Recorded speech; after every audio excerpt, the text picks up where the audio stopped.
Aujourd'hui, la société a évolué, la place de l'homme aussi.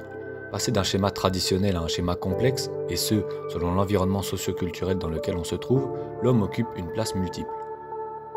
Perçu depuis des siècles comme un être viril, un héros, de sexe supérieur, l'homme a été enfermé dans un rôle unidimensionnel, sans prise en compte de certains aspects essentiels pour maintenir ou entretenir ses relations tant bien avec lui-même qu'avec ses pairs et le sexe opposé.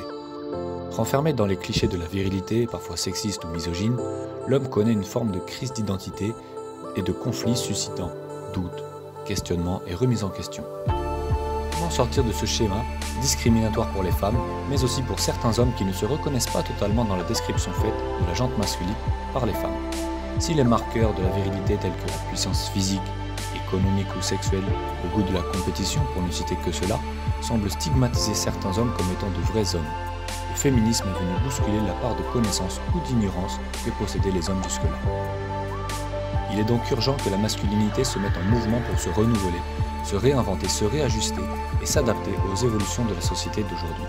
S'adapter ne veut pas dire se renier, ni adopter les valeurs et les principes avec lesquels on est en total désaccord. Il est question de la place et de la responsabilité de l'homme dans une société en pleine mutation. C'est cette dynamique que Carrefour des Hommes veut impulser pour créer un univers où l'excellence et la distinction se conjugueraient au masculin avec un discours 100% décomplexé.